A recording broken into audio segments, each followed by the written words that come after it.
Oke, Assalamualaikum warahmatullahi wabarakatuh. In this video, I will explain you about homeschool connections for international adoptees in repetition in parent-child interactions. The first is introductions. The author focuses on the collaborative production of schools-related discourse genres, example, narrative, and explanations, among others. In two adoptive families' mealtime conversations, more specifically, he identifies adults and children's use of both self and other repetition as a mechanism of collaborative discourse, as in Camilla and Anton, 1997, which function to facilitate the children's participation in an accomplishment of such conversational tasks. He argues that a better understanding of how repetition is used by more advanced second language learning children in every interactions with adults can augment our knowledge of how second language learners acquire the communicative competence by Hymas, 1931. And then the literature review. First literature is second language learning and academic language as follows. 2004 has pointed out defining the term academic English is a difficult proposition complicated by the fact that different language related fields have different conceptualization of the term. The recent studies of second language learning children have indicated that interactions outside of teacher-fronted activities can facilitate the acquisition of such classroom competencies. Other studies have found that peer interactions in the classroom can also facilitate access to academic discourses and the formation of student identities. The second literature is parent-child interactions and academic language.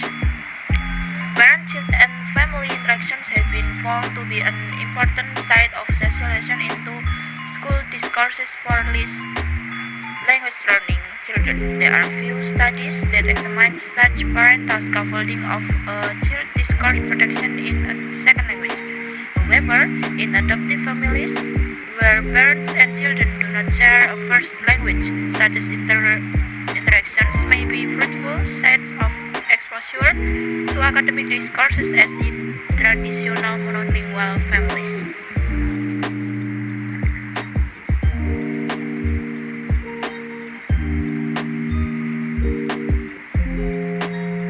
Then the third literature is repetition in language learning. For first language learning children, repetition has also been found to play an important role in meeting not only the linguistic goals but also the instructional and social goals of children and their interlocutions. We can say that in repeating, the child is learning to communicative. He is learning not to construct sentences at random but to construct them to meet specific communicative needs. He is learning to query, comment, confirm, match a claim and counterclaim, answer a question, respond to a demand, and so on.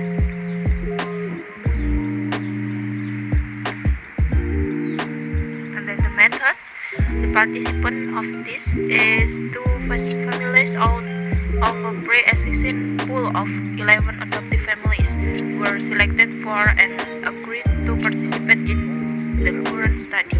Each family consisted of two adopted siblings ranging in age from 8 to 3 at the time of arrival, with the children of family 1 being slightly older than those in family 2.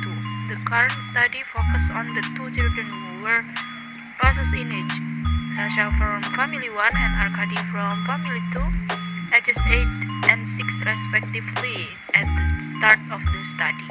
Sasha was the younger of two boys, while Arkady was the older brother to a younger sister.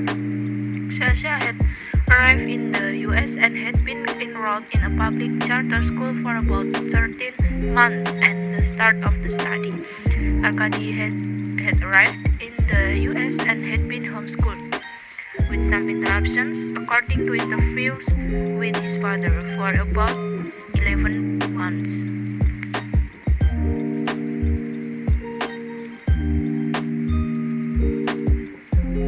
And then the data collections.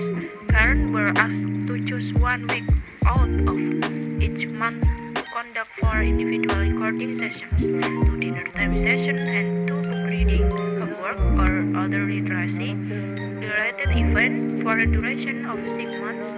The researchers met with both fathers for monthly ethnographic interviews, which were conducted approximately 1 week after recordings were returned to the investigator. This paper examines 3 mealtime interactions for both families.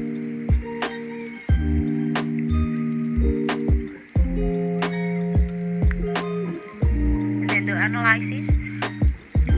Repetition is identified as any lexical item or phrase repeated in part or in whole within the discourse unit identified. Example, narrative, explanation, definition, etc. In some cases, the full mealtime interaction was examined to see if repetition occurred outside of the immediate discourse being analyzed.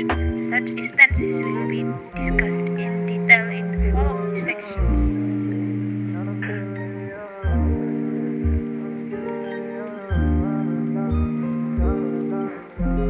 Parent-child interactions. The first is family one, Sasha.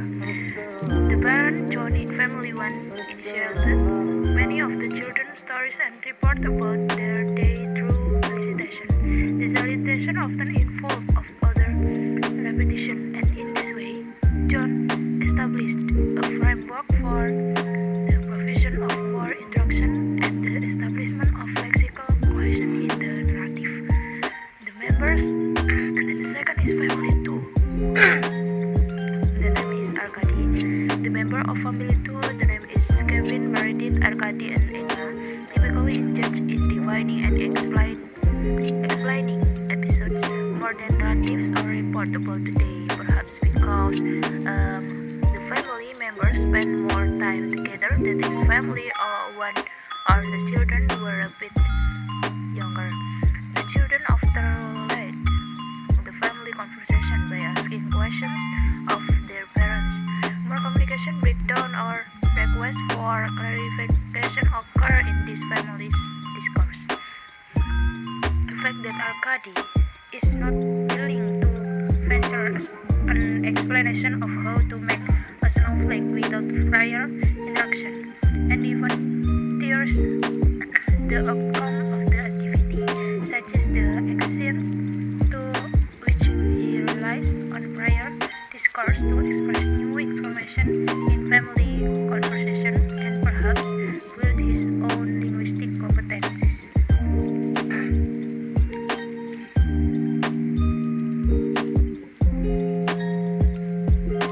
And then the discussions. The first is self and other repetitions, such as use of self-repetition in response to challenges from his father and brother points to the nuanced ways in which learner may build on their own previous utterance to reformulate and revise their contributions to meet their interlocutor's point of view while at the same time establishing an independent meaning and subsequently identified. And then the second discussion is limitations.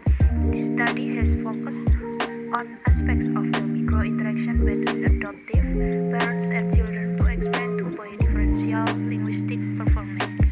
However, other explanation may be given. A further limitation to this study is that it does not consider the boys' own perspective on how they took part in the family interactions and how they viewed themselves as learners, students, and family members. And the last is conclusions. The finding of this study suggests that the challenging and engaging interactional environment that involves individual attention from adult interlocutors can provide fertile ground for second language learners to make the most out of their communicative research. Okay, I think that's all. Thank you for watching. See you. Wassalamualaikum.